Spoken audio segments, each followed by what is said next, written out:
당신은 좋은 일만 생길 겁니다. 안녕하세요. 자영함의 선화보살입니다. 오늘은 2026년 이제 병오년의 용띠 운세에 대해서 일러드리도록 하겠습니다. 용띠 여러분, 우선 내년은 생각이 나를 조금 그렇게 만들어요. 그래서 답답함이 좀 온다. 아, 내 맘대로 되는 거 없네. 이런 것처럼 다 부질없다라는 말들이 왜 가슴에 박히는 순간이 있잖아요. 그래서 사람에게 실망이나 뭐 아니면 내가 하고자 했던 일들, 계획해서 계속 밀고 나갔던 일들, 이런 것들이 지연이나 지체가 들어와서 조금 안간힘을 써도 안 된다라는 그런 느낌들이 조금 강하게 들어와요. 그러다 보니까 생각이 거기에 너무 꽂히다 보면 또 행동으로도 실제 몸으로도 안 움직여지는 게 운이거든요. 그래서 대번에 운이 변할 때에는 생각을 변하게 만듭니다. 그래서 내가 남들은 더 괜찮은데 라고 했는데도 불구하고 나만 괜찮지 않은 거일 수도 있어요. 잘 생각해 보셔야 돼요. 우선은 내년에 병오년 자체가 위아래로 간지가 똑같다 보니까 생각도 그렇게 바꿔서 들어오는 운이거든요. 그래서 차근차근 풀다 보면 안 될 일도 없으니 너무 조급해하지 말으시고 너무 불안해하지 않으셨으면 좋겠다. 먼저 일러드리고요. 그로 인해서 이제 자존감 하락이라든가 허탈감, 막연함, 조금 외로움, 공허함 이런 것들이 찾아들죠. 그러다 보니 다 부질없다라는 생각처럼 아, 열심히 산 게 무용지물이구나 라는 것처럼 조금 힘드실 시간들이 내년에 조금 같이 하실 것 같습니다.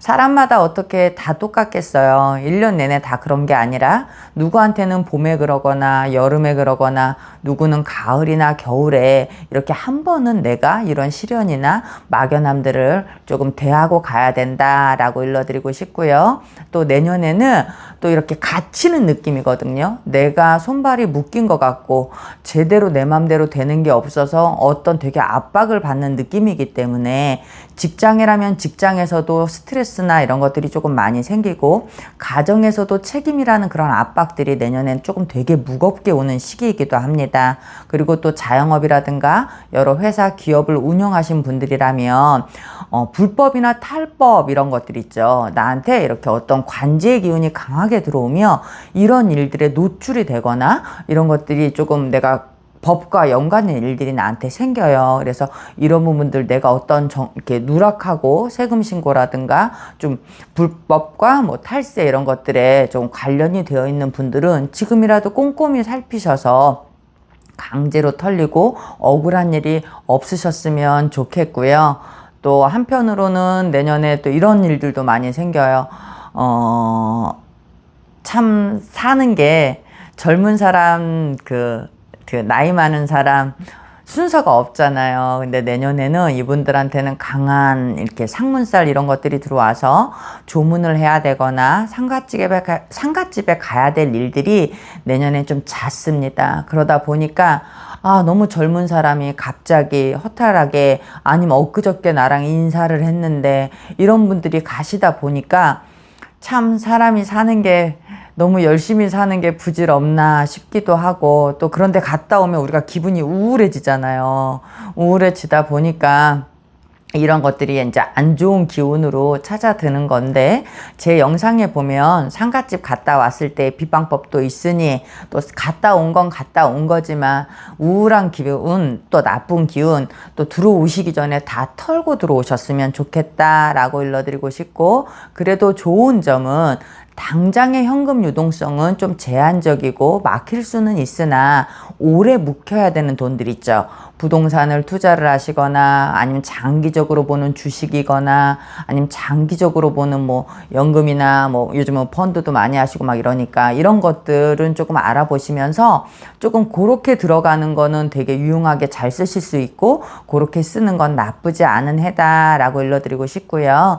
근데 단기적으로는 뭘 요거 봄에 해서 가을에 수확을 해서 요거는 조금 안 되니까 급한 금전들은 그렇게 움직이지 않으셨으면 좋겠습니다.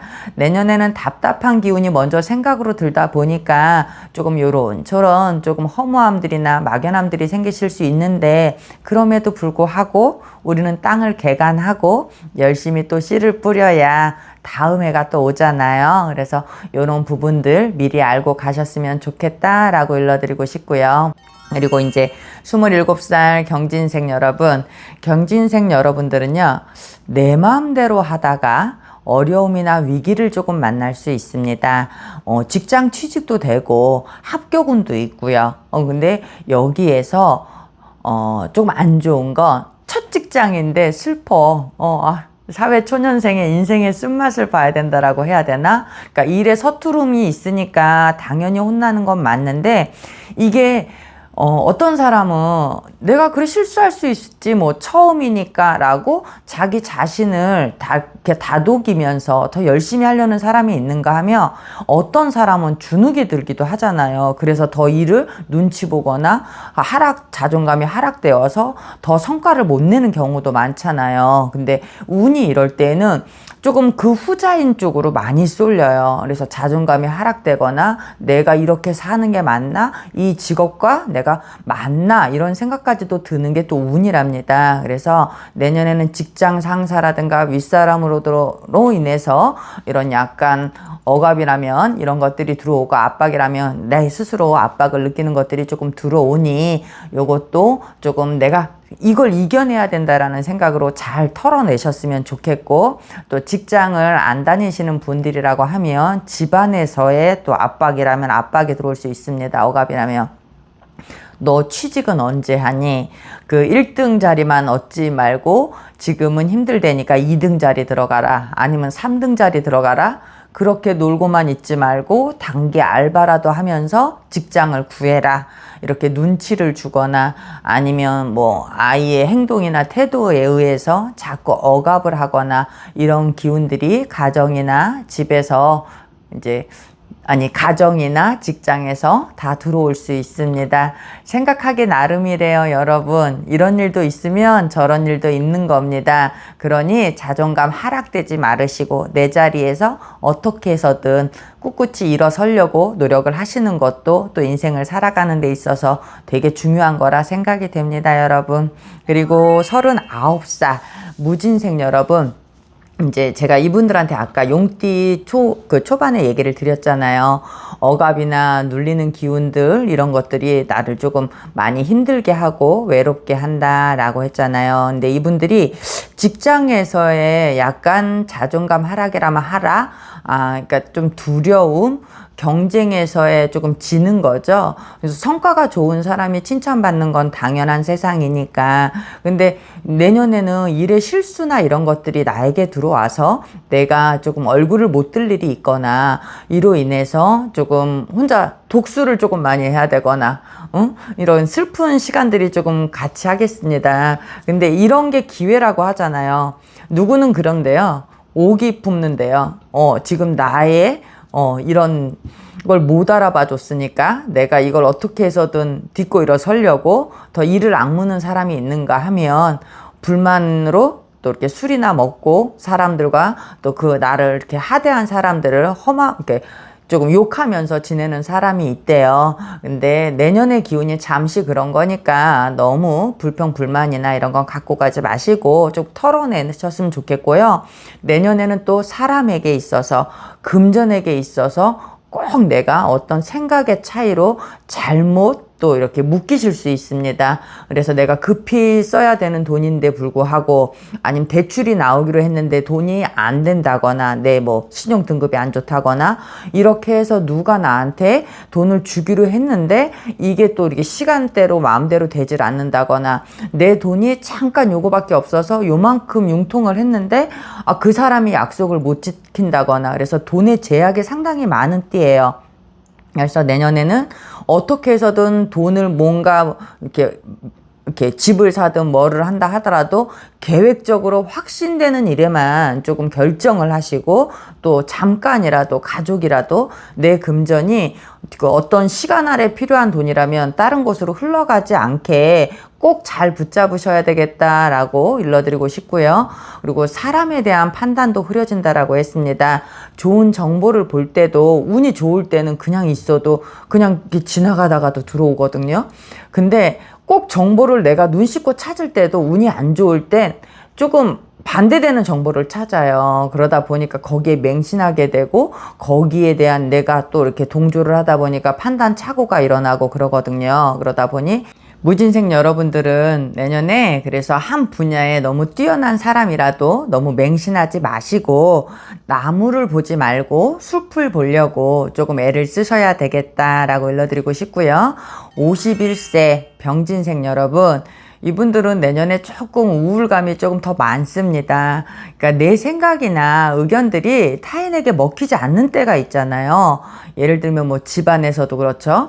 자식이나 남편에게, 아내에게 이런 것들을 조금 부탁을 하거나 내 말을 들어줘라고 했는데 내 말이 이렇게 다 무시당할 때, 이때 이제 너무 허탈하고 외롭잖아요. 가족인데도 내 편인 것 같지 않고, 집안에서는 이렇다면 밖에 나가서는 뭐 내가 불만을 얘기를 했거나 좋은 조건들이라든가 좋은 뭐 제의를 했는데도 불구하고 그게 상글이 이제 이렇게 무너지는 경우가 있잖아요. 무시받는 경우가. 이런 것들이 들어오다 보니까 내 자리가 약간 위협을 받고 조금 집에 가든 밖에 직장 생활이든 조금 외톨이가 된 것처럼 타인의 눈치나 이런 것들이 나를 조금 자존감을 하락시키고 내 행동들을 많이 위축시키는 그런 시간들이 조금 있겠다라고 일러드리고 싶고, 또 이렇게 내 행동이 위축이 되다 보니까 자꾸 이렇게 독단적인 생각으로 결정이나 이런 것들을 끌고 가려고 해요. 그래서 어떤 것들의 선택을 하려고 할 때 이런 잘못된 실수가 급한 결정이 내 일들의 지연이나 지체를 따라 들어오게 할 수 있으니 꼭 가족이나 바로 옆에 사람들이 아니더라도 3자 입장에서 바라보는 사람과 한번 이렇게 논의라도 하시고 결정을 하시는 게 낫지 않을까 싶습니다. 그리고 63세에 이제 갑진생 여러분, 이분들은 나이가 나이인 만큼 어떻게 제약에 들어오냐면 내 몸으로 제약에 들어와요. 그러니까 예전 같지 않은 거죠. 피로도가 더 많이 쌓여서 몸이 내 마음대로 움직여지지 않는 상태를 말해요. 그런데다가 또 하고 싶은 일들도 있고 해야 될 일들도 많은 나이잖아요, 아직은. 근데 자꾸 몸이 무거워지다 보니까 우울해지고 내가 늙었나 싶고 막 걱정 때문에 막 여러 건강 정보를 살펴보게 되고 막 이런 것들이 동시에 들어오다 보니 조금 하시는 일에 있어서도 조금 지체가 되고 우울감도 많이 드시겠다. 거기다가 자식과도 아랫사람하고도 충돌하는 기운이 있으니, 자식과도 충돌하는 기운이 있다 보니 왜 우리가 잘 키워서 남 준다 하잖아요. 이것처럼 조금 허무하고 속상하고 서운하고 이런 일들이 내년 64세 분들에게 조금 많이 생각으로 또 이렇게 느껴지고, 또 내 생각이 그러다 보니까 말 한마디가 잘못 나가서 주변과 이렇게 척을 지는 일들을 만들고 이제 괜시리 나 혼자 되는 그런 상황들을 만드실 수 있으니 유의하시길 바라고요. 이제 용띠 여러분, 어떻게 다 안 좋겠습니까? 근데 사람들은 희한하게 안 좋은 것만 잘 기억하고 안 좋은 것만 신경 쓰게 되잖아요. 그러다 보니까 내년에는 조금 우울한 기운들이 많을 터인데, 그래도 이럴 때에는 그냥 인생에 비가 내린다라고 생각이 듭니다. 또 비 온 뒤에 땅도 굳혀지고 절하는 나무가 또 성큼 커 있을 거잖아요. 그런 시기라고 보고, 이럴 때는 좀 나를 되돌아보고 주변도 다시 살피고 또 내가 좀 부족한 게 없었나 타인에게. 용띠 여러분, 너무 우울한 소리만 해드린 것 같아서 괜시리 죄송스럽습니다. 하지만 저는 이렇게 인생이, 그러니까 삶이 잠시 내 편이 아닐 때 그냥 비가 내린다라고 생각해요. 그러니까 땅이 굳혀지기도 하고 또 나라는 나무가 또 성큼 크는 순간이라고 생각을 합니다. 운이 내 편이 아닐지라도 우리는 또 땅을 개간해야 되고 열심히 또 씨를 뿌려야 되는 시기이잖아요. 그러니까 너무 우울해하지 않으셨으면 좋겠고, 그 밖에 좋은 일들을 더 생각하시고 그쪽으로만 좀 생각하시려고 하셔서 또 우울해지지 않도록 하시는 것도 좋을 것 같고요. 또 이럴 때는 결정할 때 한 발짝 물러서서 나를 돌아보고 주변도 돌아보는 시간이 아닌가 싶습니다. 또 그런 지혜가 또 간절히 필요할 때이기도 하고요. 여러분, 세상에 보이는 것들이 너무 많잖아요. 그러니까 너무 보이는 것들에 휩쓸려 가지 말으시고, 불안해하지 말으시고 다음에 내 때를 준비하면서 묵묵히 기다리는 것도 좋은 일이 아닌가 싶습니다. 여기까지 자영함의 선화보살이었습니다.